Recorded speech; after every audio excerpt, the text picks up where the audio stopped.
Hello everyone, Assalamualaikum warahmatullahi wabarakatuh. In this presentation, I will talk about qualitative and quantitative research. The difference then about experimental research with only one class, and also several types of research in English language teaching. Number one, difference between qualitative and quantitative research. Purpose: qualitative, to understand deeply about people's experience or social problems. Quantitative, to calculate, measure, and test the influencer or the relationship between variables. Data: qualitative, words, stories, interviews, field notice document. Quantitative, numbers, test scores, percentage, statistic.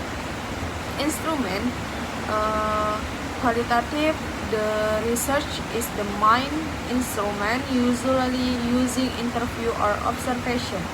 Qualitative, using standardized tools like these questionnaires or observation sheets. Data analysis: qualitative, explain with description, names, or interpretation. Quantitative, calculated using statistics. Research: qualitative, give a deep understanding or new insight. Quantitative, give exact numbers, proves a hypothesis, and can be generalized. In simple words, qualitative is about stories and meaning, while quantitative is about numbers and measurement. Number two, experimental research with only one class.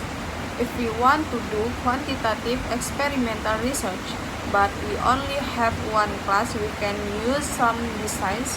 Number one group pre-test and post-test design.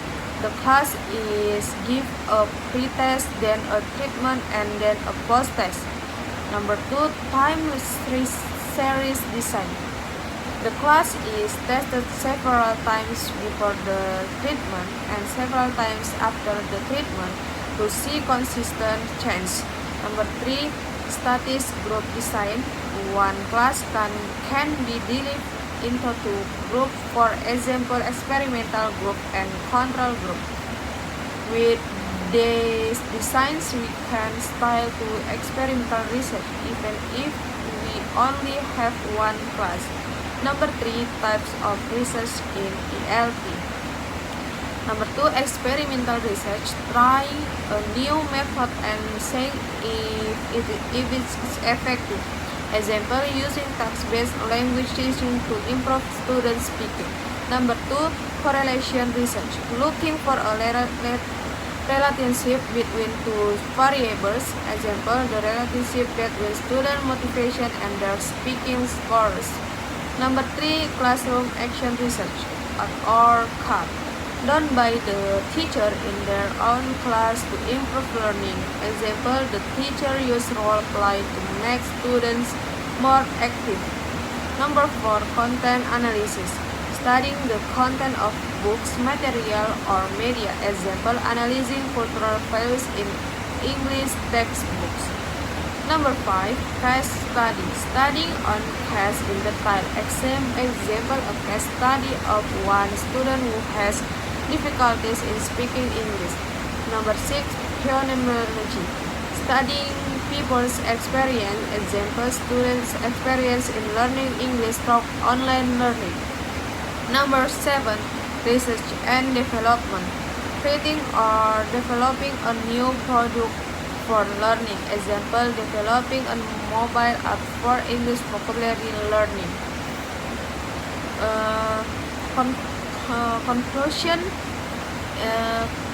In conclusion, qualitative and quantitative research are different in purpose, data, instrument, and resource. In ELT, we can use many types of research depending on our goal, such as trying new methods, finding relationship, improving classroom perspective, or developing new learning product. That is my presentation. I hope it is usable. Thank you very much. Wassalamualaikum warahmatullahi wabarakatuh.